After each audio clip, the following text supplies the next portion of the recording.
بسم اللہ الرحمن الرحیم۔ آج کا مسلمان اپنے آپ کو امت مسلمہ میں شمار کرتا ہے۔ امت مسلمہ سب سے پہلے ہر انسان کا اپنا نفس ہے۔ دنیا کے اندر کوئی بھی مشین ایسی نہیں جو مشین صرف ایک پرزے پر چلتی ہے۔ بہت سارے پرزے مل کر کے ایک مشین بنتی ہے تو وہ مشین کارآمد ہوتی ہے۔ اس مشین کے پرزوں کو جوڑنے کے لیے ہر پرزے کا صحیح ہونا بھی ضروری ہے، اور جب ان پرزوں کو جوڑ دیا جائے تو ان پرزوں کا جوڑ صحیح بیٹھنا بھی ضروری ہے، ورنہ مشین سے فائدہ حاصل نہیں کیا جا سکتا۔ امت مسلمہ، اس کا ہر فرد، ہر انسان سب سے پہلے ٹھیک ہونا ضروری ہے۔ اگر امت مسلمہ کا ہر فرد خود ٹھیک ہونے کے لیے تیار نہ ہو، وہ یہ چاہے کہ دوسرے ٹھیک ہو جائیں، تو نہ یہ پرزے جڑ سکتے ہیں نہ یہ مشین چل سکتی ہے۔ ہر فرد کی اپنی ذمہ داری ہے کہ میں ٹھیک ہو جاؤں۔ صوفیہ جب انسان پر محنت کرتے ہیں، اور ان کی محنت سب سے بڑی محنت ہے، اس لیے کہ یہ تزکیہ نفس کرتے ہیں۔ تزکیہ نفس کا مطلب ہوتا ہے انسان کے باطن کو یہ صاف کرتے ہیں۔ میرے جسم کے اوپر گندگی لگ جائے، یہ ظاہری صفائی ہے۔ میرا بدن صاف ہو، میرے کپڑے صاف ہوں، میرا جسم اچھا ہو، اس سے خوشبو مہکتی ہو، یہ ظاہری صفائی ہے۔ لیکن میرے اندرون کیا خرابی ہے، میں اندر سے کتنا جھوٹا انسان ہوں، میں کتنی بددیانتی کرتا ہوں، کتنا لوگوں کو دھوکے دیتا ہوں، یہ میرا باطن خراب ہے۔ صوفیہ کی محنت جو ہوتی ہے وہ تزکیہ نفس کے لیے ہوتی ہے کہ ہر انسان کے نفس کو اندر سے صاف کر دے۔ قرآن میں فرمایا قد افلح من تزکا، کامیاب وہ ہو گیا جس نے ستھرائی اختیار کی، اندر سے پاک ہو گیا۔ تو صوفیہ کی محنت فرد کے اوپر ہوتی ہے، ایک فرد کے اوپر۔ وہ یہ سمجھتے ہیں کہ ہم نے ایک فرد کو بنا دیا، ایک ایک فرد بنتا چلا جائے گا، یہ فرد آپس میں جڑتے چلے جائیں گے۔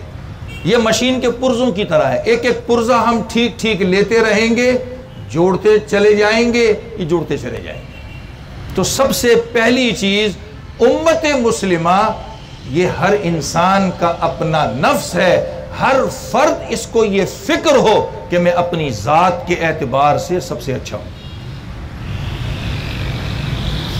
اگر انسان اپنی ذات کے اوپر محنت نہ کرے، آج ہمارا ذہن بن چکا ہے اور آلموسٹ ہر آدمی یہ کہتا ہے، کیا کہتا ہے؟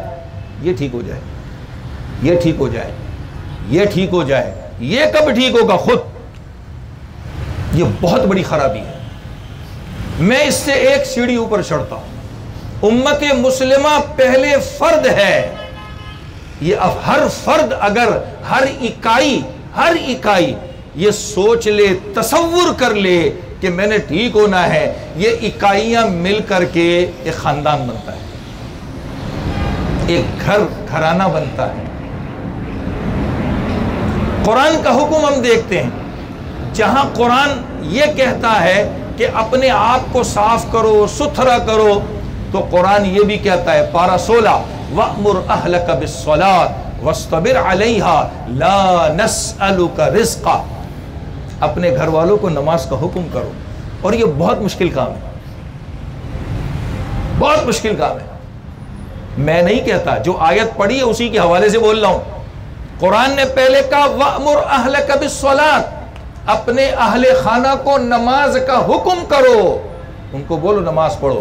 ہم نماز حکم کا مطلب سمجھتے ڈنڈا اٹھا کے سر پھاڑ دو، نہ، یہ کہیں نہیں کہا گیا. آگے قرآن نے کیا کہا اسی کے بعد؟ وَاسْتَبِرْ عَلَيْهَا. کہتے ہیں نا گھر کی مرغی دال برابر. ہم اگر 2 وقت کے 3 وقت کے 4 وقت کے 5 وقت کے نمازی بن جائے, کبھی چھوٹے بھائی سے یا بہن سے یا گھر کے کسی فرد سے کہہ دے نماز پڑھ لو, تو کہتے ہیں ہم جانتے ہیں تو کتنا حاجی نمازی پرہیزگار ہے. تو یہ تھپڑ لکڑ اس سے زیادہ ذاکر زور سے لگتا ہے. اس لیے قرآن نے کہا تھا جب تم اہل خانوں کو نماز کا حکم کرو گے تو اللہ کو پتا تھا کہ کڑوی کسیلی باتیں آئیں گی, تو فرمایا وَاسْتَبِرْ عَلَيْهَا, اس پر صبر بھی کرنا,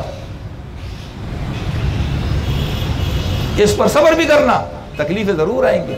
نبی علیہ السلام کا کتنا مشہور قصہ ہے. آپ جبل ابی قبیس کے اوپر جلوہ افروز ہو گئے اور اس زمانے کے مخصوص الفاظ سے اپنے قبیلے کو جمع کیا. پیغام کیا پہنچانا تھا؟ اللہ کا. کلمہ پڑھ لو کامیاب ہو جاؤ گے. تو سب سے پہلے پتھر مارنے والا کون ہوا؟ اپنا چچا. اللہ نے اس کے خلاف پوری صورت اتار دی, تبت یدا ابی لہب و تب.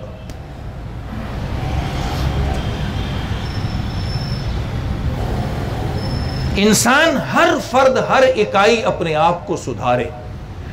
جب ہر انسان اپنے آپ کو سدھارے گا, اپنے نفس کی فکر کرے گا, اب اگلا اسٹیپ ہے کہ اس کے گھر کے افراد اس سے جڑتے چلے جائیں گے.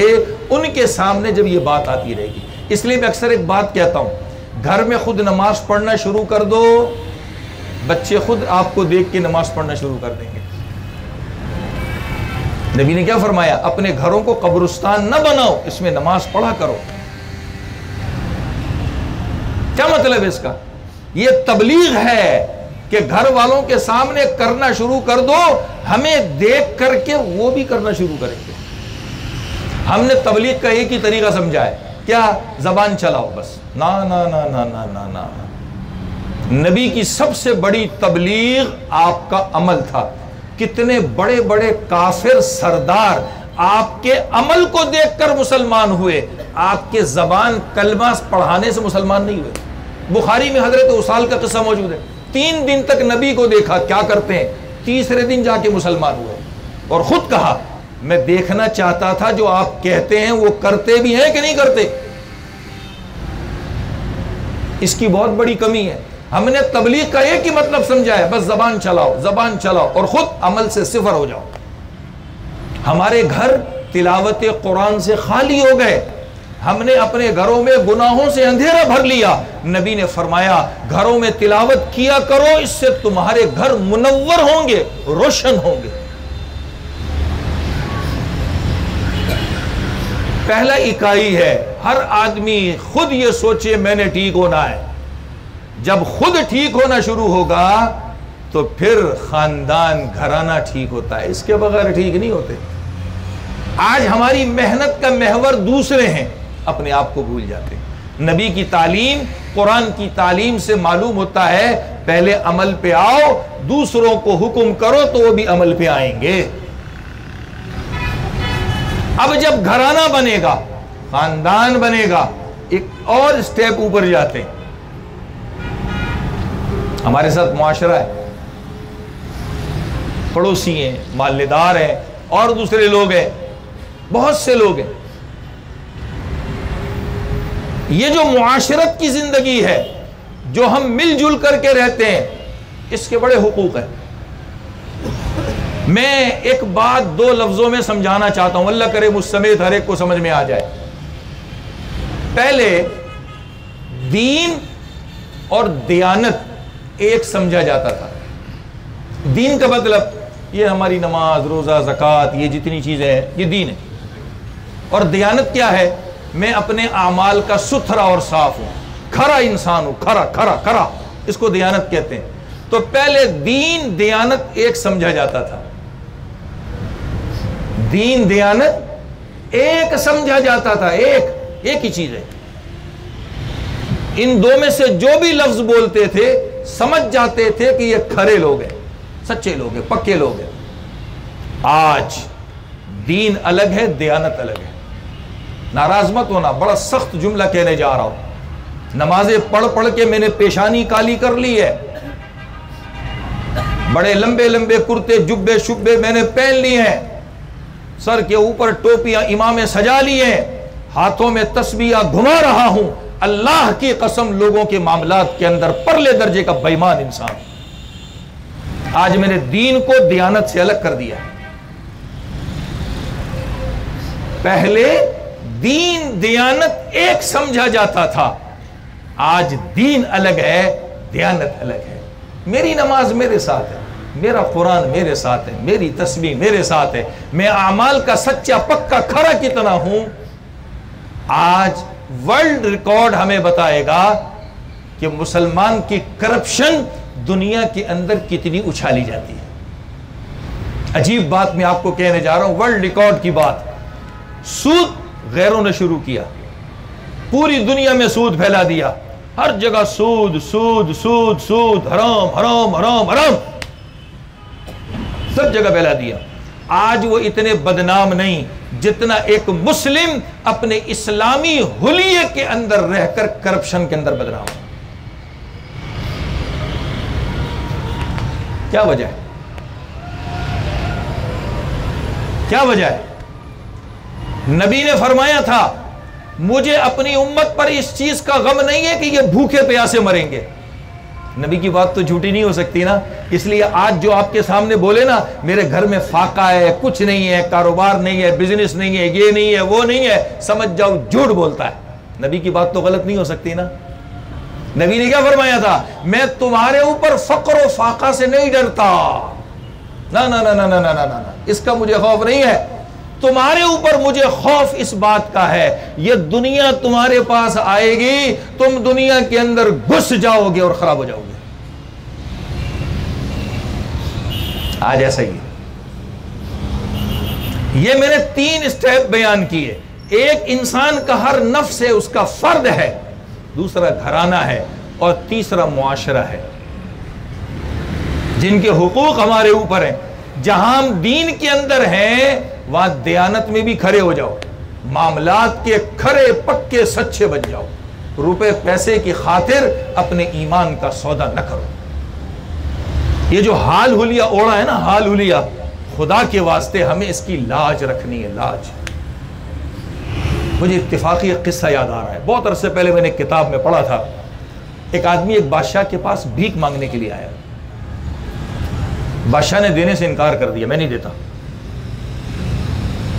اسے بہت غصہ آیا، اور بہت سارے لوگ آ رہے ہیں، یہ سب کو دے رہا ہے، میں نے بادشاہ سے سوال کیا یہ مجھے نہیں دے رہا ہے، کیا وجہ ہے؟ بہت غصہ آیا۔ اس نے کہا اس کو تو میں نیچے کر کے رہوں گا، چھوڑوں گا نہیں۔ بہرحال یہ اس کے علاقے سے تھوڑا دور چلا گیا، اس نے بھیس اختیار کیا ملنگوں کا، درویشوں کا، فقیروں کا، اور یہ بھیس بدل کر بیٹھ گیا۔ لوگ آتے تھے، کوئی دم درود کے لیے آ رہا ہے، کوئی دعا کے لیے آ رہا ہے، کوئی کس کے لیے آ رہا ہے، کس کے لیے آ رہا ہے، کس کے لیے آ رہا ہے۔ کچھ وقت گزرا، درویش کا نام مشہور ہو گیا۔ جب شہرت ہوئی تو بادشاہ کے پاس بھی اس کی شہرت پہنچی، اتنا مجمع اس کے پاس جاتا ہے، اتنے لوگ اس کے پاس جاتے ہیں، یہ وہ ہے۔ بادشاہ کے دل میں جستجو پیدا ہوئی، میں بھی جاؤں، میں بھی جاؤں۔ وہ اس درویش کے پاس گیا، درویش نے دیکھا، سمجھ گیا کہ وہی ہے۔ بہرحال ان کے آپس میں جو بات چیت ہوئی، بادشاہ نے جو ہے اس کو اعزاز اور اکرام سے نوازنا چاہا۔ اس درویش نے کہا پہچانتے ہو مجھے؟ نہیں۔ اس نے کہا میں وہی ہوں، فلاں وقت میں تیرے پاس آیا تھا، میں نے تجھ سے سوال کیا تھا، تو نے مجھے نہیں دیا تھا۔ بادشاہ کو اپنے کیے پہ شرمندگی ہوئی کہ اس وقت یہ میرے پاس آیا تھا، میں نے نہیں دیا، آج میں چل کے اس کے پاس آیا ہوں اور میں اس کو دے رہا ہوں۔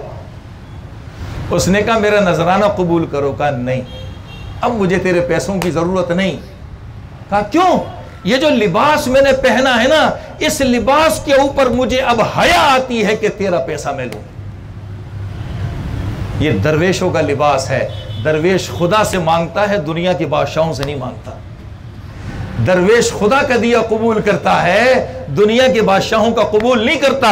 مجھے اس لباس سے اب حیا آتی ہے، میں تجھ سے کیوں لوں، مجھے نہیں چاہیے۔ اس لیے میں نے یہ بات کہی خدا کے واسطے، یہ جو اسلام کا لیبل ہمارے اوپر لگا ہوا ہے، اللہ کے واسطے اس لبادے کا، اس لباس کا، اس لیبل کا خیال کر کے اپنے اعمال اچھے کر لیں، اپنے کرتوت اچھے کر لیں، تو ہمارا دین اور ہماری دیانت دوبارہ ایک ہو جائے گی۔ اگر نہیں کریں گے تو بس دنیا میں ایسے ہی مشہور ہوں گے، ہم جتنے نمازی، پرہیزگار، تہجد گزار، روزے رکھنے والے، یہ سب بن جائیں۔ آج باطل، غیر مسلم ہم کو ہمارے اعمال سے پہچانتا ہے، ہمارے اعمال، ہماری معاشرت سے پہچانتا ہے، اعمال سے نہیں پہچانتا۔ اس کو ہمارے اعمال سے کوئی سروکار نہیں ہے۔ اسے پتا ہے کہ اس مسلم کے اعمال میں اتنی پاور نہیں ہے کہ آج اگر یہ ہاتھ اٹھا کے میرے مرنے کی دعا کرے، میں مر نہیں سکتا، اس نے حرام اتنا کھایا ہوا ہے۔ حدیث میں ہے نا، ہاتھ اٹھا کے کہتا ہے یا رب یا رب یا رب، وملبسہ حرام، پہننا بھی حرام ہے، کھانا بھی حرام ہے، ہر چیز حرام ہے، تو اللہ بھی کہاں سے قبول کرے گا تیری دعا؟ آج باطل کو پتا ہے میں اس کے اعمال کی پاور سے نہیں مروں گا، ہاں جس دن یہ کھڑا بن گیا، کھڑا معاشرت میں پکا ہو گیا، اس دن میری موت ہے، اس دن میری موت ہے۔ ہم جو معاشرے میں رہتے ہیں تو دین دیانت دونوں کو جوڑنا ہے، الگ الگ نہیں کرنا۔ آج ہم نے الگ کر دیا اپنے عمل سے۔ یہ مسلم کے 3 اسٹیپ ہیں۔ اس کے مد مقابل کافر ہے۔ کافر مسلمان سے 3 گنا زیادہ ہے۔ آج سے کوئی 7-8 سال پہلے کی یہ جو مردم شماری ہے ورلڈ کی، وہ بتاؤں تو اب مسلم جو ہیں پوری دنیا کے چوتھائی بن گئے، پوری دنیا کے چوتھائی۔ 2009-8 میں کہا جاتا تھا پوری دنیا میں 6 ارب مسلمان ہیں۔ کیا کہتے تھے؟ پوری دنیا میں 6 ارب مسلمان ہیں، لیکن اب گینیز بک کہتی ہے کہ پوری دنیا میں مسلمان چوتھائی حصے میں 3 حصے غیر مسلم ہیں۔ ان غیر مسلموں کے اندر پہلا طبقہ وہ ہے جو جماعت کے اعتبار سے چھوٹا ہے، لیکن پاور بہت بڑی ہے اس کی۔ کیوں پاور بہت ہے؟ پوری دنیا پر معیشت اس کی ہے۔ کیوں پاور بہت ہے؟ پوری دنیا پر عسکریت، ڈیفینس اس کی ہے۔ کیوں؟ پوری دنیا کے اندر ٹیکنالوجی اس کے پاس ہے۔ یہ جو ہم موبائل استعمال کرتے ہیں، جو بوسٹر چلتے ہیں، جو اس نے سیارے چھوڑے ہوئے ہیں، پوری دنیا میں 6 کمپنیاں اس کی، 5 یہودیوں کے پاس ہیں۔ تو یہ آج کا ریکارڈ نہیں بتا رہا، یہ آج سے 10 سال پہلے کا بتا رہا ہوں۔ آج پتہ نہیں کیا حال ہوگا، آج پتہ نہیں کیا حال ہوگا۔ ہیں چھوٹے سے، تھوڑے سے، لیکن پوری دنیا پر ایسے غالب آ چکے ہیں۔ یہ چھوٹی سی جماعت اپنے اس دنیاوی چال کے اندر ایسے آگے نکل گئے، عسکریت ان کی، معیشت ان کی، تجارت ان کی، اور ٹیکنالوجی میں یہ سب سے آگے۔ اس کو سامنے رکھ کر یہ دنیا کے اندر ایسے پاورفل ہو گئے کہ ان کو دیکھ کر مسلمان مرعوب ہو رہا ہے۔ آج مسلمان کہتا ہے ارے ترقی تو انگریز نے کی، ارے ترقی تو انگریز نے کی، ارے ترقی تو انگریز نے کی۔ کیا خاک ترقی اس نے کی؟ مشین نہیں بنا کے دے دی، ہاں یہ کام ضرور کیا، اس نے دنیا سمیٹ کے ہم کو دے دی،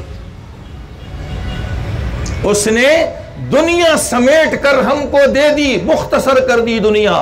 7 سمندر پار سیکنڈوں میں رابطہ ہوتا ہے، پہلے مہینوں میں، سالوں میں ہوتا تھا، اب سیکنڈوں میں ہوتا ہے۔ اس چھوٹی سی جماعت نے یہ ضرور کام کیا کہ پوری دنیا سمیٹ کر دے دی ہم کو، پوری دنیا سمیٹ دی اس نے، اور مسلمان کو تشویش میں ڈال دیا۔ مسلمان پریشان ہے آج، کیا کہتا ہے؟ گورا ترقی پر ہے، یورپ ترقی پر ہے، گورا ترقی پر ہے، یورپ ترقی پر ہے۔ مسلمان اسی میں مر گیا، آج وہ ہم پر غالب آ گیا، آج وہ ہمارے اوپر غالب آ چکا ہے۔ کیوں؟ میں ایک نظام کی طرف جانا چاہتا ہوں۔ دنیا کے اندر تعلیم کا نظام بہت بڑا نظام ہے، تعلیم کا نظام بہت بڑا نظام ہے۔ تعلیم کا زیور جس کے پاس ہے وہ عظیم ترین انسان ہے، اور جس کے پاس تعلیم نہیں ہے وہ دنیا کا گھٹیا ترین انسان ہے. زندگی گزار لے گا, مجھے اس سے کوئی سروکار نہیں ہے, سب کچھ کر لے گا, مگر وہ دنیا کے اندر جو دنیا سے اللہ کا مقصد ہے وہ حاصل نہیں کر سکتا. دنیا کے اندر جو تعلیمی نظام ہے, ایک بات میری یاد رکھنا, تعلیمی نظام اسلامی تعلیمی نظام یہ ہو یا مغرب کا تعلیمی نظام ہو, اس کی بنیاد کسی چیز پر ہوتی ہے, اور وہ بنیاد ہے عقیدہ. وہ بنیاد ہے عقیدہ. آج مغرب کی جو تعلیم ہے, اس نے تعلیم دنیا میں دے دی, یا آکسفورڈ ہو یا کوئی بھی دنیا کی ان کے اندر ان کے جتنے بھی ادارے ہوں, جب انہوں نے یہ تعلیم کا بیج بویا تو بیج بونے کے بعد ان کے ذہن کے اندر یہ دنیا جو تھی, ان کا نظریہ یہ ہے یہ دنیا ایک حادثہ ہے. یہ دنیا کیا ہے؟ ایک حادثہ ہے. بس اسی حادثے پر سب کچھ ہو گیا, اور اسی حادثے پر یہ ساری کی ساری چیزیں چل رہی ہیں. اب جب دنیا ایک حادثہ ہے, ایک چمک ہے, تو کہا بس دنیا کی چمک لیتے رہو جب تک زندگی باقی ہے. زندگی ختم ہو جائے گی, کہانی ختم ہو جائے گی. اسلامی نظامی تعلیم, اس کا عقیدہ کیا ہے؟ اس کا عقیدہ یہ ہے کہ یہ آسمان ہو, یہ زمین ہو, یہ پہاڑ ہو, یہ جو کچھ بھی ہو, یہ اللہ نے بیکار پیدا نہیں کیے. قرآن میں ایک جگہ فرمایا بالحق, اللہ نے اس کو حق کے ساتھ پیدا کیا. ایک جگہ فرمایا کہ اس کو ہم نے باطل پیدا نہیں کیا, ایسی بیکار پیدا نہیں کیا. اور ایک جگہ انسان کی خود پیدائش کے بارے میں کہا کہ تیری پیدائش بھی ہم نے ایسی بیکار پیدا نہیں کی ہے. اس کا کچھ نظریہ ہے. وہ نظریہ کیا ہے کہ اس دنیا کے اندر جتنی چیزیں ہیں وہ ساری کی ساری پروردگار کی جانب سے. اس لیے اسلامی نظام تعلیم جس عقیدے پر ہے, وہ عقیدہ یہ ہے کہ یہ ساری چیز کا خالق اللہ ہے, اللہ نے بنایا. مغرب کا نظریہ نہیں کہ حادثہ ہو گیا, نہ نہ نہ نہ, اللہ نے بنایا ہے, اور اس میں اللہ نے اپنے شاہکار رکھے ہیں, اپنی نشانیاں رکھی ہیں انسان کو سمجھانے کے لیے کہ انسان دیکھ میری قدرت کتنی ہے. میں نے ایک تفسیر میں ایک بات پڑھی تھی, خدا کی قسم حیران ہو گیا. اللہ نے اس پورے نظام کے اندر جو کچھ رکھا ہے, اس کے 3/3 حصے انسان کے جسم کے اندر رکھا ہے. کیسا اللہ کا نظام ہے. انسان بھی بیکار نہیں ہے, اور یہ تخلیق نظام جو ہے یہ بھی بیکار نہیں ہے. اس میں اللہ نے ہر ایک کے لیے عبرت کی چیز رکھی ہے, اپنی نشانی رکھی ہے. میرا بندہ اس نشانی کو دیکھے اور میری ذات میں غور کرے. تو دنیا میں جو بھی تعلیمی نظام ہوتا ہے اس کی بنیاد عقیدے پر ہوتی ہے. اسلامی تعلیمی نظام کی بنیاد عقیدہ توحید کے اوپر ہے کہ اللہ ہی ہر چیز کا خالق اور مالک ہے. اللہ نے ہمارے فائدے کے لیے ساری چیزیں پیدا کی ہیں. مغربی تعلیم کہتی ہے بس یہ ایک حادثہ ہے, جو رونما ہونا تھا ہو گیا, یہ دنیا کی ایک چمک ہے, جو ہونی تھی وہ ہو گئی, اب اس سے فائدہ اڑاؤ. اب انہوں نے یہی نظریہ اختیار کیا, اور دنیا کے اندر کبھی دعویٰ کیا ہم چاند پہ چلے گئے, لیکن ثابت نہیں کر سکے. ہم بڑے متاثر ہیں نا, چاند پہ گئے, آلو کی کاشت ہو رہی ہے, پیاز کی کاشت ہو رہی, پتہ نہیں کون سی زمین پہ جا رہے ہیں. یہ ہمارا جہاز 38,000 40,000 42,000 44,000 فٹ بلندی پر اڑتا ہے, آکسیجن ختم ہو جاتی ہے, انسان کی حالت غیر ہونا شروع ہو جاتی ہے. خدا نے اس چاند کو کتنے اوپر بنایا ہے کہ کہتے ہیں ہم چاند کے اوپر بیٹھ گئے, چاند گاڑی میں گئے تھے. جو دعویٰ میں ہم اپنے بچپن میں سنتے تھے جب ہم پڑھتے تھے, آج کی یہی لوگ کہتے ہیں سب جھوٹ ہے, کوئی چاند کے اوپر نہیں گیا ہے. یہی لوگ کہتے ہیں, ہمارا مسلمان نہیں کہتا. جنہوں نے دعویٰ کیا تھا وہی کہتے ہیں سب جھوٹ بولتے ہیں. ہم کیا ہیں, گوگل سے متاثر ہیں. وہ گوگل تو انہوں نے بنایا, ہم نے تھوڑی بنایا. آج ہمارا مسلمان بھی کتنا پیچھے ہے. حیرت کی بات ہے, حیرت کی بات ہے, اپنے گھر کا فرد زیادہ جانتا ہے یا غیر کا فرد زیادہ جانتا ہے. مسلم تاریخ انہوں نے مٹھا دی, مسلمانوں کے ہیرو کو زیرو کر کے پیش کیا. گوگل کی پڑھ کے ہم کہتے ہیں ارے یہ تو یہ لکھا ہے, یہ سب کتابیں غلط ہٹاؤ, یہ سب کتابیں غلط ہٹاؤ. اس کا فکری نقصان اتنا بڑا ہوا کہ آج یہی قدغن لگائی جا رہی ہے نعوذ باللہ صحابہ پر، نبیوں پر. آج یہی مولوی گوگل کہتا ہے یہ صحابی ایسا تھا، یہ صحابی ایسا تھا، یہ صحابی ایسا تھا، یہ نبی ایسا تھا، یہ نبی ایسا تھا. آج ہمارا مسلمان اس کو ترقی سمجھ کر کے اپنے بزرگوں کی نفرت اپنے دل میں بٹھا رہا ہے. مسلمان تو کتنا پیچھے چلے گیا. تیری بات تیرے گھر کے فرد دیتے، وہ گواہی دیتے، پتہ چلتا. باطل کی باتوں میں تو کہاں آ رہا ہے. وہ کب چاہے گا، وہ کب چاہے گا کہ جس کو خدا عزت دے رہا ہے وہ عزت پہ آ جائے. وہ تو چاہتا ہے جو دنیا سے عزت کما رہا ہے وہ عزت باقی رہے. آئنسٹائن کتنی تعریفیں کی جاتی ہیں گوگل کے اوپر، یہ نیوٹن، یہ فلاں، یہ فلاں، یہ فلاں، یہ فلاں، یہ فلاں، کتنی تعریفیں کی جاتی ہیں. ہم بھی بڑے متاثر ہوتے. خدا کی قسم دنیا میں سائنس کے موجد مسلمان ہیں. تاریخ ہم نے نہیں پڑھی ہے. دنیا میں سائنس کے موجد مسلمان ہیں. ہمارا انگریزوں سے سائنس پہ اختلاف نہیں ہے، ہمارا انگریزوں سے فلسفے پر اختلاف ہے. تم اپنی عقل کے فلسفے مت مارو، تم اسلام کے فلسفے کو بولو. بس اتنی جنگ ہے ہماری ان گوروں کے ساتھ.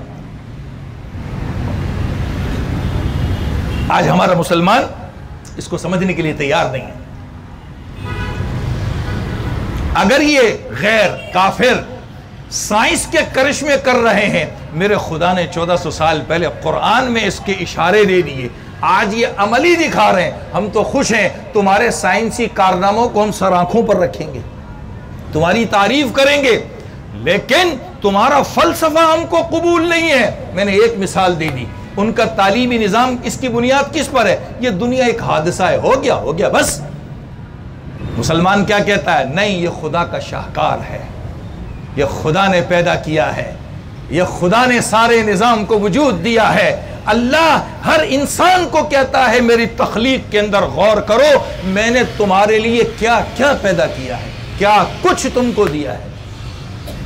اس لیے آج اس مشینری کی دور کے اندر یہ جو چھوٹا سا طبقہ پوری دنیا پر چھا گیا ہے، اور اس پوری دنیا کو اس نے اپنے سامنے مغلوب کر دیا ہے. ہم مسلمان بھی ان کے سامنے مغلوب ہو رہے ہیں اور بڑی جو واہ واہ کر رہے ہیں. اس رسپیکٹ کی ضرورت نہیں ہے ہم کو. ہم اپنی جڑیں کھوکھلی کر رہے ہیں. ان کا ایک دوسرا طبقہ وہ ہے غیر مسلموں کا. ان کا ایک دوسرا طبقہ وہ ہے جو آج کنفیوژن کے شکار ہے. دنیا میں کنفیوژن نام کی کوئی چیز نہیں ہے. یہ انگریز کی پیداوار ہے. اور پیدا کہاں سے ہوئی؟ میں بڑا سخت جملہ کہنے جا رہا ہوں اور بڑا بھاری جملہ کہنے جا رہا ہوں. ہمارے مسلمانوں کے کرتوتوں سے پیدا ہوئی. ورنہ دنیا میں کنفیوژن کوئی نہیں ہے ہی نہیں. اللہ نے رکھی نہیں ہے. اللہ نے رکھی نہیں ہے. یہ اگر جو کچھ ہو رہا ہے ہم مسلم کی وجہ سے یہ کنفیوژن لوگوں کو ہو رہی ہے. برطانیہ کا ایک بہت بڑا دانشور ہے جو کسی زمانے میں پارلیمنٹ کا حصہ بھی رہا تھا. اس نے ایک مرتبہ تقریر کی اور اس تقریر کے اندر اس نے ایک بات کہی. کہا سنو، ہم اپنے باپ داداؤں سے مسلم ہسٹری سنتے آ رہے تھے. مسلم یہ، مسلم یہ، مسلم یہ، مسلم یہ، مسلم یہ، مسلم یہ. کہا ہمارے دماغ میں ایک بات یہ ہے. پھر ہم نے اسلامی تاریخ پڑھی. اسلامی تاریخ میں کیا لکھا ہے؟ دوسری بات. پھر ہم نے مسلم کرتوت دیکھے. تیسری بات. تو مسلم ہسٹری، تاریخ اور مسلم کرتوت میں بڑا فرق پایا ہم نے.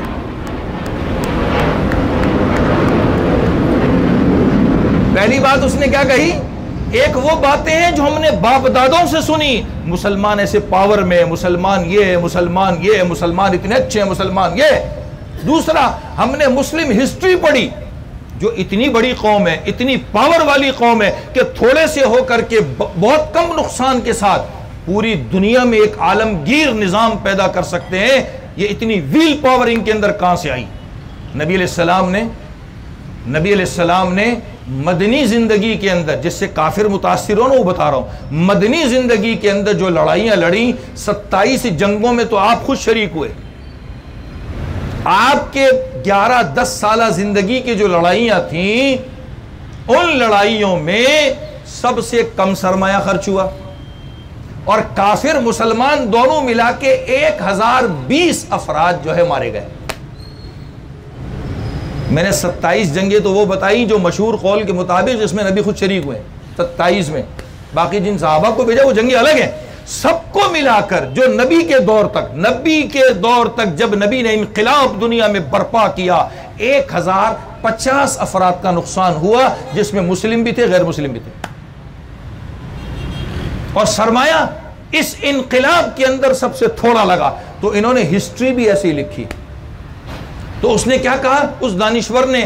ایک ہم نے اپنے باپ دادوں سے باتیں سنی تھی، ایک ہم نے مسلم تاریخ پڑھی، مسلم کرتوت پڑھے، مسلم کیسا ہے، اور تیسری چیز یہ کہ ہم مسلم کا عمل دیکھتے ہیں. اب ہم کنفیوژن کا شکار ہو جاتے ہیں. اب بتاؤ دنیا میں کنفیوژن کس نے پیدا کی؟ ہم مسلمانوں نے پیدا کی ہے. اگر ہم اپنے قول اور فعل کے ایک ہوتے، تھوڑی دیر پہلے میں نے کہا دین اور دیانت کے ایک ہوتے، اللہ کی قسم دنیا میں کنفیوژن کبھی بھی نہ ہوتی. دین دیانت ایک کرنا ہے، قول فعل ایک کرنا ہے. جب یہ دونوں ایک ہو جائیں گے دنیا سے کنفیوژن ختم ہو جائے گی، مسلم پاور پھر ابھر آئے گی. اللہ تعالیٰ اسلام کو تو غلبہ دے ہی چکے ہیں، دنیا کے چپے چپے تک پہنچ چکا ہے. آج اسلام غالب ہے، مسلمان مغلوب ہے. میرے الفاظ کا فرق سمجھیے گا. اسلام غالب ہے اس لیے کہ خدا نے اسلام وہاں بھی پہنچا دیا جہاں سورج ڈوبتا ہوا لوگ اپنی آنکھوں سے دیکھتے ہیں. الحمدللہ وہاں بھی ہمارا پاکستانی مولوی پہنچا ہوا ہے. یہ اللہ کا کرم ہے، یہ اعزاز ہم کو حاصل ہے الحمدللہ. لیکن اس پہ خوش نہیں ہونا چاہیے. ہمارے لوگ کچھ لوگوں میں ہوا بھر جاتی ہے، لیکن اس غبارے سے ہوا نکلتی بھی بڑی جلدی ہے. ان غباروں سے ہوا نکلتی بھی بڑی جلدی ہے. اس پر خوش نہیں ہونا ہے. آج مسلمان مغلوب ہے. اور مسلمان مغلوب کیوں ہوا؟ یہ جو چھوٹی سی جماعت تھی نا ان کی، جو عسکریت کے اعتبار سے، معیشت کے اعتبار سے، تجارت کے اعتبار سے، سیاست کے اعتبار سے پوری دنیا پر حکومت کر رہی ہے، ان کی باتوں میں ان کو دیکھ کر مغلوب ہو گئے، اپنے آپ کو کمزور سمجھنے لگے. دوسری وہ ان کی جماعت ہے جن کو کنفیوژن ہے. کنفیوژن پیدا کہاں سے ہوئی؟ یہ ہم نے کی. یاد رکھیے اسلام الحمدللہ آج موجود ہے. اسلام کا حاصل کرنا بھی آسان ہے. اسلام پھر دنیا کے اندر ایسا چھا سکتا ہے مذہب کے اعتبار سے، سیاست جس کو بادشاہت کہتے ہیں اس کے اعتبار سے، جیسے کہ حضور اکرم صلی اللہ علیہ وسلم ایک خلفاء کا نمونہ ہمارے اندر چھوڑ کر کے گئے. لیکن اس کی شرط کیا ہے؟ کہ مسلم غالب آنا شروع ہو، مسلم اوپر آنا شروع ہو. ہمارے پاکستان کے بہت بڑے عالم ہیں، بڑے اللہ والے ہیں، ابھی حیات، اللہ تعالیٰ ان کے علم میں عمر میں برکت عطا فرمائے. کہہ لے کہ ایک مرتبہ میں امریکہ گیا، میرے دل میں خیال پیدا آیا میں کسی پادری سے ملوں. وہ اپنے مذہب کا پیشوا ہے، وہ اپنے مذہب کا پیشوا ہے، ہم اپنے یہاں سے وہ ہیں. میرے دل میں ایک داعیہ پیدا ہوا. تو میں نے وہاں جو ہمارے مسلمان بھائی رہتے تھے، ایک اثر رسوخ والے تھے، میں نے ان کے سامنے یہ مدعا رکھا، میں چاہتا ہوں کہ کسی پادری سے، اور پڑھا لکھا پادری، ایسا نہیں، پڑھا لکھا پادری، اس سے میری ملاقات کرائی جائے. قصہ مختصر، ملاقات طے ہو گئی. کہنے لگے جب ہماری پادری سے ملاقات ہوئی تو میں نے اس کے سامنے ایک بات رکھی.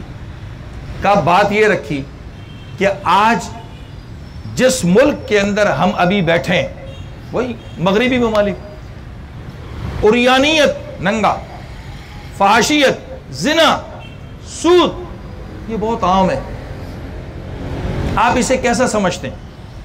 اس پادری نے کہا ہماری بائبل کے جو اندر لکھا ہے اس قانون کے خلاف ہے یہ، اس قانون کے مطابق نہیں جو بائبل میں ہے، اس بائبل کے قانون کے خلاف ہے یہ تینوں چیزیں۔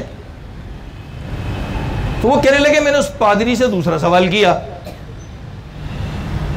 کہ جب یہ اس بائبل کے قانون کے خلاف ہے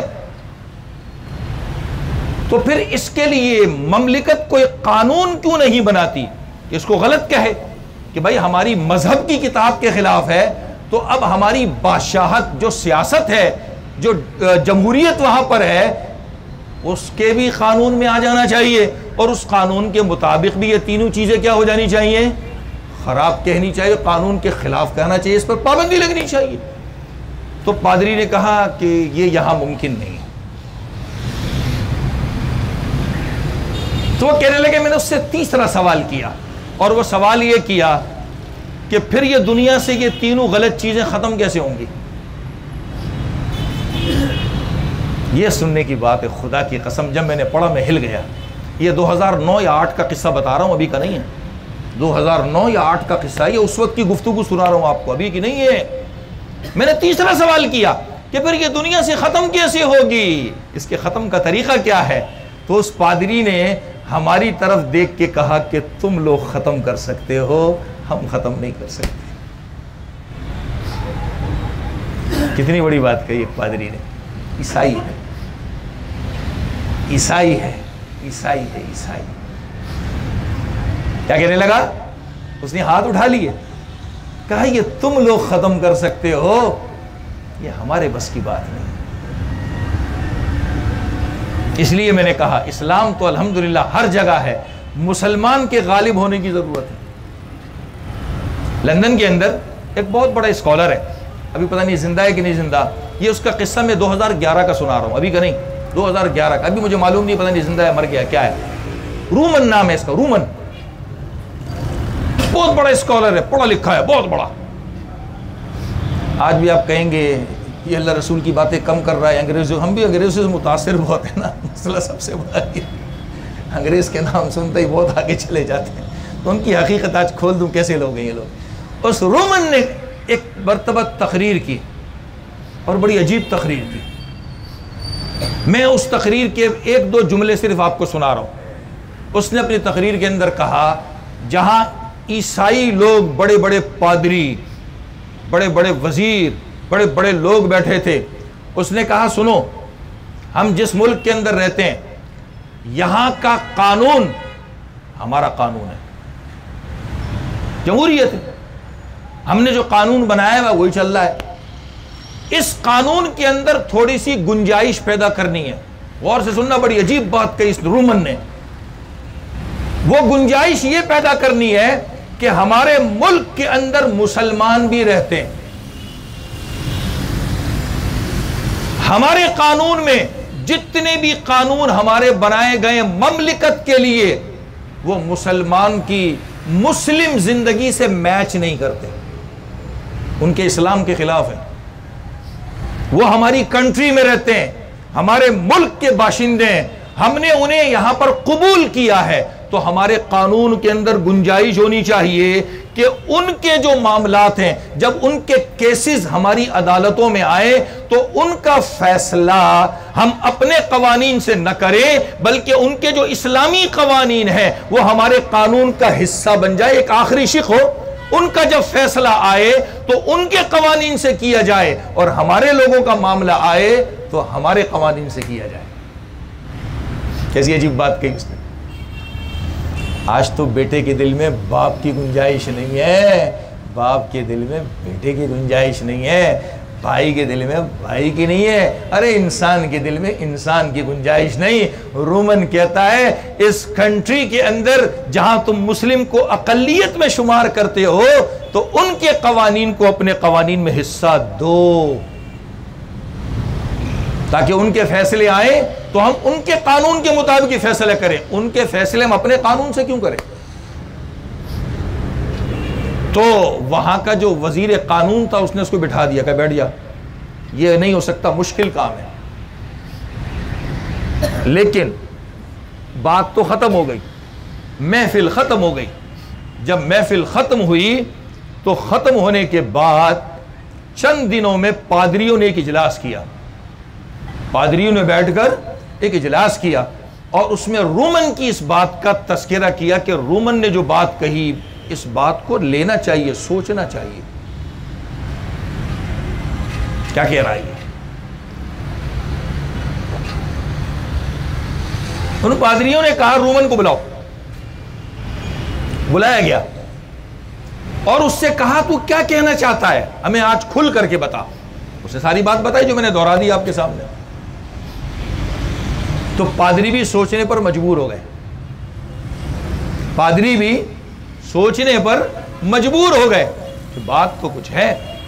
اس رومن نے آخری کیل بھی گاڑ دی. اس نے دیکھا کہ لوہا گرم ہو رہا ہے, اس نے آخری کیل بھی گاڑ دی. اس نے کہا یاد رکھو اس دنیا کے اندر جتنے بھی قوانین, آئلی قوانین جس کو کہا جاتا ہے, معاشرتی قوانین, رہن سہن کے قوانین, کہا دنیا میں جتنے قوانین ہیں ان سارے قوانین کے اندر اگر کوئی قانون میں نے اچھا پڑھا ہے تو اسلام سے اچھا کوئی قانون نہیں ہے. اللہ ایک عیسائی کی زبان سے اسلام کی تعریف کروا رہا ہے اور میں مسلمان اپنے عمل سے دنیا میں اسلام کو بدنام کر رہا ہوں. کتنا فرق ہے, کتنا فرق ہے. ابھی بھی ہم کو ہوش نہیں آتا. سارے موبائل میں دیکھ رہے ہندوستان میں کل تک فوجی مسجد سے نکلنے والوں کو ڈنڈے مار رہے تھے, آج ان کے سامنے گھٹنے ٹیک رہے ہیں, BBC لندن کی خبریں پڑھ رہے ہیں. اے مسلمان تف ہے تیرے اوپر, اس ویڈیو اور تصویر کو دیکھ کر کے بھی عبرت حاصل نہیں کرتا کہ خدا کہیں نہ کہیں اسلام کو غالب کر کے رہتا ہے, کافر کو گھٹنے ٹیکنے پر مجبور کرتا ہے. میں مسلمان ہو کر کے اپنے خدا کے سامنے گھٹنے کیوں نہیں ٹیکتا؟ مجھے اس سے سبق نہیں ملتا؟ بس اس میں خوش ہوں, میرے پاس پکچر آ گئی, ویڈیو آ گئی, شیئر کرو, لائک ملیں گے, فالوورز ملیں گے, فیس بک کا دھندا کھل جائے گا, یوٹیوب کا دھندا کھل جائے گا, ڈالر آنا شروع ہو جائیں گے. بس یہ میری ترقی کا راز ہے. میں نے شروع کہاں سے کیا تھا؟ امت مسلمہ فرد کا نام ہے, مگر یہ فرد اپنے آپ کو سدھارنے کے لیے تیار نہیں ہے. اس فیس بک سے اور یوٹیوب سے ڈالر کمانے کے لیے تیار ہے, لیکن اپنے آپ کو سدھارنے کے لیے تیار نہیں ہے, اپنے آپ کو سمجھانے کے لیے تیار نہیں ہے. اے مسلم تو اپنے عمل سے کتنا پیچھے چلا گیا, اپنے عمل سے کتنا پیچھے چلا گیا. ہمارے ہندوستان کے ایک بہت بڑے مفکر گزرے ہیں, اللہ تعالیٰ آپ کی قبر پہ کروڑ ہائے رحمتیں نازل فرمائے. ان کی بات سنا کے بات ختم کرتا ہوں. انتقال ہو گیا ان کا, بڑے زبردست انسان تھے. ان کے دنیا کے اوپر ایک مطالعہ تھا. ان کو مفکر اسلام کہا جاتا تھا, خطاب دیا تھا. سید سادات گھرانے سے تعلق رکھتے تھے. کہنے لگے مسلمانوں آج انگریز کی بنائی ہوئی ٹیکنالوجی سے ہم بڑے متاثر ہیں. اس نے دنیا سمیٹ کے ہم کو لا کر دے دی, ہم مرعوب ہو گئے. ہم نے ان کی واہ واہ کی, واہ واہ کی, واہ واہ کی, واہ واہ کی. مسلمانوں تمہاری فکر یہ بن گئی, تمہاری سوچ یہ بن گئی کہ تم ان کو کچھ نہیں دے سکتے, وہ دنیا تمہیں سمیٹ کے لا کے تمہاری جیب میں ڈال لیں. ایسا ہم بھی سمجھتے ہیں کہ نہیں سمجھتے؟ ایسا ہم بھی سمجھتے ہیں کہ نہیں سمجھتے؟ انہوں نے دنیا سمیٹ دی, ہماری جیب میں لا کر دے دی, ہمیں لا کر دے دی. کہا لو پوری دنیا تمہاری جیب میں ڈال کے رکھتے ہم لوگ. ہم نے اتنی ترقی کی ہے, اتنی ترقی کی ہے, اتنی ترقی کی ہے, اتنی ترقی کی ہے. مسلمان مرعوب ہو گیا, واہ واہ کر رہا ہے, واہ واہ کر رہا ہے, واہ واہ کر رہا ہے, واہ واہ کر رہا ہے. کہتا ہے انگریز نے یہ دیا, انگریز نے وہ دیا, انگریز نے یہ دیا, انگریز نے وہ دیا. ٹھیک ہے سب کچھ دیا, مان لیا, اس نے دنیا سمیٹ کر تمہارے جیب میں ڈال دی. تم اپنی فکر تو نہ بدلو. خدا کی قسم آج ہم فکر کے اعتبار سے بہت پسماندہ ہو چکے ہیں, بہت پسماندہ ہو چکے ہیں. ان چیزوں کو دیکھ کر بہت مرعوب ہیں. نہیں ہے مرعوب, ہم اپنے عمل سے بتاتے ہیں. میں کھڑا ہوں خدا کے حضور سجدہ کرنے کے لیے, ابھی نماز کی صف بندی ہو رہی ہے، دیکھتا ہوں کوئی واٹس ایپ تو نہیں آیا، ابھی امام نے دوسرا سلام نہیں پھیرا، جیب میرا دوسرا موبائل کے لیے نکالنے کے لیے ہاتھ جیب میں جاتا ہے، حضرت جبریل نماز کی قبولیت کا پیغام لے کے آئے کہ نہیں آئے؟ میرے سامنے میرا باپ بیٹھا ہے، میرا باپ مجھ سے بات کرتا ہے، میں ہوں کرتا ہوں۔ کوئی مہمان میرے گھر میں آ کے بیٹھا ہے، مجھے اس کی رسپیکٹ کرنی چاہیے، عزت دینی چاہیے، وہ مجھ سے باتیں کرنے کے لیے ترس رہا ہے، میرے الائچی کے کنٹینر پھنس گئے، میں پاگلوں کی طرح شیشے پہ انگلی پھیر رہا ہوں، بتا رہا ہوں انگریز تیرے بتائے ہوئے دھندے سے بڑا مرعوب ہوں میں، جہاں پہنچ جاؤں ہوگا کچھ بھی نہیں، کوئی میسج نہیں آیا ہوگا، کوئی کال نہیں آئی ہوگی، میں دکھا کے لوگوں کو بڑا سا موبائل میرے پاس ہے۔ وہ ایک عربی کو غصہ آ گیا ایک مرتبہ، یہ آج سے غالباً 8 یا 9 سال پہلی بات بتا رہا ہوں، میں نے خود دیکھا، اس کو بڑا غصہ آ گیا کہ لوگ بڑے بڑے موبائل پہ فخر کرتے ہیں، اس نے گھر سے LCD نکالی، اس کو کان سے لگا لیا، تو یہ دکھا رہا ہے مجھے، بڑے بڑے موبائل دکھا کر کے روب ڈال رہا ہے، تو تجھ سے بڑا موبائل میرے پاس ہے، LCD لگا دی کان سے۔ آج مسلمان بھی اس کو فخر سمجھ رہا ہے، خدا کی قسم اس موبائل کے اندر ڈوب گیا، خدا کو بھول گیا، ماں باپ کو بھول گیا۔ ہماری فکر بدل دی اس نے، ہماری فکر بدل دی، خدا کی قسم۔ آج میں ایک بہت بڑا دعویٰ کرنے جا رہا ہوں، مجھے معاف کر دینا، بہت سخت جملہ کہنے جا رہا ہوں۔ آج اگر مسجد کی سامنے قبلے والی دیوار کے اوپر اسکرینیں لگا دی جائیں اور مجھے خدا کے حضور کھڑا کر دیا جائے، میں کنکھیوں سے دیکھ رہا ہوں گا اس اسکرین پہ تصویر کس کی آ رہی ہے، میری توجہ خدا کی طرف نہیں ہوگی۔ میں اتنا پسماندہ ہو چکا ہوں، میری فکر اتنی گھٹیا ہو چکی ہے۔ مسجد کے سامنے کھڑکی کھلی ہے، گزرنے والا میرے سے نہیں چوکتا، اس کو میں نماز میں ضرور دیکھ لیتا ہوں، تو میرے سامنے اسکرین لگا دو، کوئی ننگی تصویر آ جائے یا کچھ بھی آ جائے، کھڑا خدا کے حضور ہوں، اللہ کی قسم وہ تصویر دیکھنے سے میں نہیں چوکوں گا، میں اس کو ضرور دیکھوں گا۔ اتنا پسماندہ ہو چکا ہوں میں۔ ہماری فکر کہاں چلی گئی؟ مجھے ایک چیز کا بڑا غم ہے، ایک چیز کا بڑا غم ہے، ہماری جو اگلی نسل آ رہی ہے، جو ہماری اولاد ہے، اس اولاد کا کیا ہوگا؟ میرا تو حلیہ مسلم والا نہیں ہے۔ آج ہمارے مسلم جو مغرب میں چلے گئے، ایک ہمارے پاکستان کے عالم ہیں، اللہ تعالیٰ ان کے علم میں عمر میں برکت عطا فرمائے، کہنے لگے ایک جگہ ہمیں وہاں واشنگٹن کے اندر ہمیں دعوت دی گئی کہ فلاں جگہ جانا ہے، کچھ کام ہے، اور وہاں چند لوگ بیٹھے ہیں، ان کے ساتھ آپ کی دعوت ہے، کہنے لگے ہم 10-12 آدمی تھے، اس میں ہم 2 داڑھی والے تھے، 2 داڑھی والے، باقی جو افراد تھے سب بغیر داڑھی کے تھے۔ ہم مہمان خانے میں بیٹھے تھے، میزبان جو تھے ان کا چھوٹا سا بچہ دروازے پہ آ کے کھڑا ہو گیا، جتنے بیٹھے تھے سب کو گور گور کے دیکھنے لگا، گور گور کے دیکھنے کے بعد کہنے لگے میرے برابر میں جو صاحب بیٹھے تھے ان کے پاس آ کر بیٹھ گیا، اور بیٹھ کر کے ان کی داڑھی میں ہاتھ لگا کر اپنے باپ سے پوچھنے لگا، پپا یہ کیا ہے؟ مسلم تو نے تو اپنی شناخت بھی اپنی اولاد سے بلوا دی، تیری نئی جنریشن کیسے پہچانے گی کہ اس کا اسلام میں کوئی حصہ تھا کہ نہیں تھا؟ مسلم تیرے باپ دادا گھر میں قرآن رکھنے کو فخر سمجھتے تھے، آج تیری بیوی یا تیرے سمجھدار بچے کہہ دے پاپا اب تو قرآن موبائل میں آ گیا ہے، اس کو رکھنے کی ضرورت کیا ہے، مسجد کے اوراق میں رکھ کر کے آ جاؤ، اللہ کی قسم میں اٹھا کر مسجد کے اوراق میں رکھ دیتا ہوں، اس لیے میں خوش ہوں میرے موبائل میں قرآن موجود ہے، اب مجھے قرآن کا نسخہ رکھنے کی ضرورت کیا ہے؟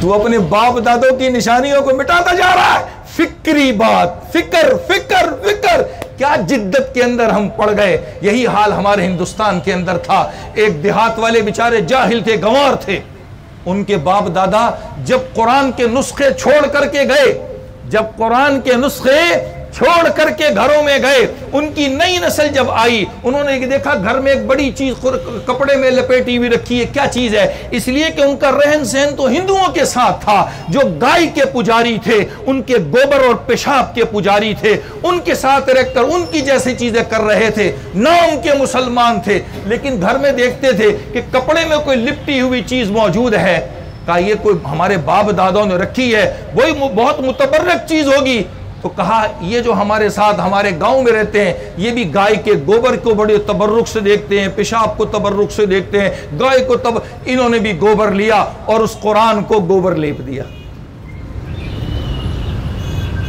یہ ہم نے کیا ہے، کسی اور نے نہیں کیا، کسی اور نے نہیں کیا، ہم نے کیا ہے۔ ہم مسلموں نے قرآن کو گوبر لپیٹ دیا۔ گوبر یہ بڑی متبرک چیز ہے۔ ہم اپنی اولاد کو موبائل میں قرآن دینا چاہ رہے ہیں، وہ نئی نسل قرآن موبائل میں دیکھ کر کیا سمجھے گی کہ کیا چیز ہے،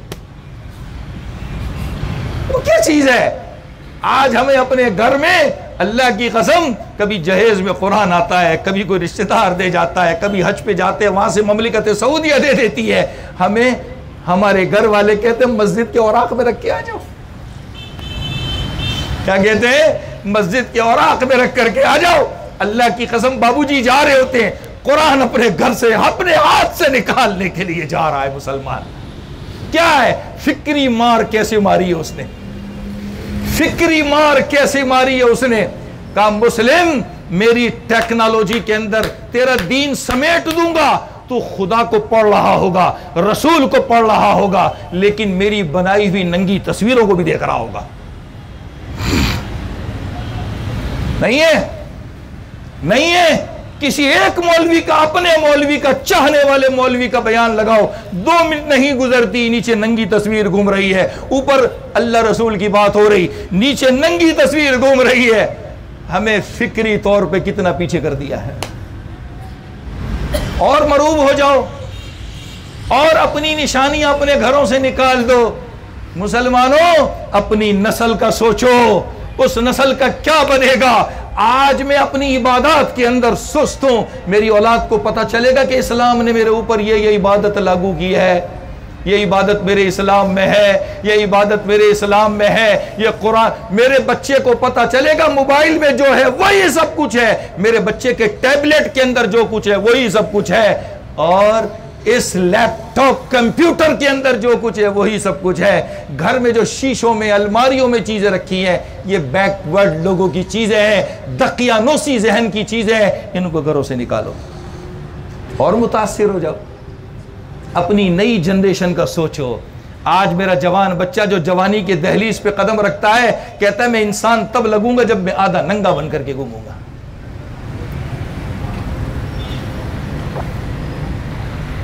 ہندوستان کے اندر 12 سے 15 سال کی عمر تک بچے کو گھر سے باہر نہیں نکلنے دیتے تھے۔ یہ ہماری ہسٹری ہے، ہماری تاریخ ہے۔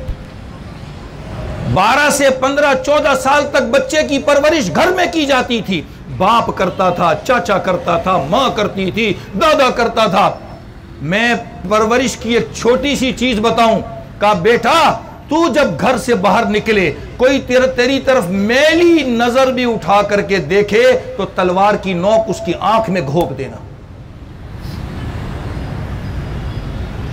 آج میری بچی میرے سامنے ننگی گھومتی ہے، میرا بچہ میرے سامنے گندے ننگے ٹراؤزر کے اندر گھومتا ہے۔ خدا کی قسم مجھے حیا نہیں آتی۔ کیوں؟ مغرب سے متاثر ہیں ہم لوگ، ان کی بنائی ہوئی چیزوں سے مرعوب ہو گئے ہم لوگ۔ انہوں نے ہمیں فکر کی مار ماری ہے۔ دنیا میں کتنے سارے ممالک ہیں جو مسلمانوں کے اسلام کے خلاف ہے، تو مسلمانوں کے ملکوں پر ایٹم بم برسا دو نا، کیوں نہیں برساتے؟ کسی زمانے میں تم نے ہیروشیما پہ برسایا تھا کہ نہیں برسایا تھا؟ آج مسلم بیزار ہو تو مسلمانوں کے ملکوں پہ برسا دو، کیوں نہیں برسا رہے؟ کیوں نہیں برسا رہے؟ وہ ہمیں جان سے مارنا نہیں چاہ رہے، وہ ہمیں شوگر کی طرح اندر سے دیمک کی طرح چاٹنا چاہ رہے ہیں۔ ہماری جنریشن کے اندر سے فکر کی جو سوچ ہے وہ سب ختم کرنا چاہ رہے ہیں۔ ننگا بھی کر دیا، اندھا بھی کر دیا، گونگا بھی کر دیا، بہرا بھی کر دیا۔ آج ماں باپ اولاد کو کچھ کہہ سکتے ہیں؟ گونگے، اندھے، بہرے، ڈرتے ہیں، ڈرتے ہیں اپنی اولاد سے۔ اور فکری طور پر آگے نکلو، مغرب سے مرعوب ہو جاؤ تو پھر حال یہی ہوگا۔ میں آخری ایک بات ابھی ادھوری ہے جو مفکر اسلام کی میں سنا رہا تھا۔ انہوں نے کہا تھا آج ہم بڑے متاثر ہیں ان سے، بہت متاثر ہیں، بہت متاثر ہیں۔ انہوں نے دنیا سمیٹ کے ہمارے جیب میں ڈال دی۔ کہا مسلمانوں تم بھی ایک چیز ان کو دے سکتے ہو، ہم بھی دے سکتے ہیں الحمدللہ۔ کیا دے سکتے ہیں؟ انہوں نے دنیا سمیٹ کے ہمیں دے دی، اس لیے کہ دنیا ان کے پاس آ گئی ہے، وہ دنیا کے اوپر قابض بنے ہوئے، دنیا انہوں نے سمیٹ لی ہے، وہ یہ سمجھتے ہیں کہ ساری دنیا ہمارے پاس آ گئی۔ وہ مفکر اسلام فرماتے تھے دنیا تو ان کے پاس آ گئی، سکون ان کے پاس نہیں آیا۔ مسلمانوں، سکون تمہارے پاس ہے۔ تم لا الہ الا اللہ پڑھتے ہو، خدا تمہاری دل میں سکون ڈال دیتا ہے، تمہاری فکر میں سکون آ جاتا ہے۔ تم خدا کو سجدہ کرتے ہو، اللہ تمہاری سوچ میں سکون ڈال دیتا ہے۔ تم بھٹکے کہیں بھی چلے جاؤ، گناہوں کی اندھیریوں میں چھلانگے مار دو، جب کبھی بھولے سے بھی کہہ دیتے ہو اے رب، تو وہ کہتا ہے آ میرے بندے، میں تو تیرے انتظار میں ہوں۔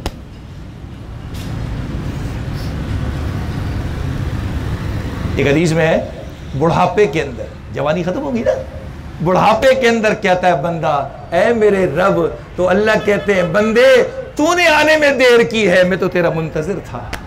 بول کیا کہتا ہے؟ بول کیا کہتا ہے؟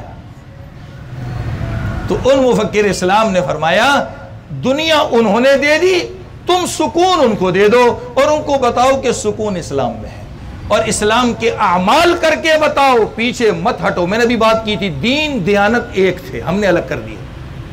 دین دیانت ایک تھے، فرد بنتا ہے، خاندان بنتا ہے، خاندان بنتا ہے، معاشرت بنتی ہے، سب کے ساتھ ملنا جلنا۔ یہ سارے پرزے ہیں مشین کے، یہ پرزے ٹھیک ہوں گے، یہ غراریاں اپنی جگہ صحیح بیٹھیں گی، مشین صحیح چلے گی، دنیا کا نظام صحیح چلے گا۔ ہم اپنے اعمال سے اب بھی ہم دنیا کو سکون دے سکتے ہیں، متاثر کر سکتے ہیں۔ دیکھیں اللہ کا شکر ہے، کرم احسان ہے کہ ہمارے ماں باپ نے ہمیں بچا لیا، ہمارے ماں باپ نے ہمیں بچا لیا، ان کا شکر ادا کرنا چاہیے، ان کے لیے دعائیں کرنی چاہیے۔ اگر ہم اپنے ماں باپ کے لیے دعائیں نہیں کرتے تو یاد رکھیے کہ ہم سے بڑا بدبخت انسان پھر کوئی نہیں۔ کیا دعا ہے؟ قرآن نے کہا اللہ میرے ماں باپ پر رحم کر جیسے میرے بچپن میں انہوں نے میرے اوپر رحم کیا۔ کتنی پیاری دعا سکھائی ہے، اللہ میرے ماں باپ پر رحم کر جیسے بچپن میں انہوں نے میرے اوپر رحم کیا۔ قرآن میں پارہ 15 میں قصہ ہے اصحاب کہف کا، آپ بھی لوگوں نے ترجمہ پڑھا ہوگا، غار والے جو کہتے ہیں اللہ تعالیٰ نے 309 سال ان کو سلایا۔ جب یہ غار میں گئے تھے تو 309 سال تک غار میں سوئے، اور 309 سال کے بعد اٹھ کر جب باہر نکل کے دیکھتے ہیں تو پوری دنیا کیا تھی؟ بدلی ہوئی تھی، سکے بدلے ہوئے، رہن سہن بدلا ہوا، خوراک بدلی ہوئی، ہر چیز بدلی ہوئی۔ 309 سال سوئے، باہر آ کر نظام دیکھا انہوں نے کہ نظام کیا ہے، سارا نظام بدلا ہوا۔ اب اصحاب کہف نے کیا کیا تھا؟ اصحاب کہف نے یہ کیا، دوبارہ غار میں چلے گئے اور جا کر کے سو گئے۔ ایک طریقہ تو یہ، الحمدللہ ہمارے ماں باپ نے ہمارے اندر جو اسلام کی روح کچھ نہ کچھ جو ٹمٹما رہی ہے، اللہ کرے کہ یہ پکی ہو جائے، یہ جو رکھی ہے، تو ہمیں بھی سمجھے غار میں انہوں نے محفوظ کر دیا۔ اب ہم غار سے نکل کر نئی دنیا میں آ گئے ہیں، یا تو دوبارہ اسی میں چلے جائیں، یا اگر باہر آئیں اور چاہتے ہیں کہ جو دنیا میں اپنے آپ کو بڑا ترقی یافتہ کہہ رہا ہے، بڑا پڑھا لکھا کہہ رہا ہے، اس کو اپنے عمل سے بتا دیں، اس کے ساتھ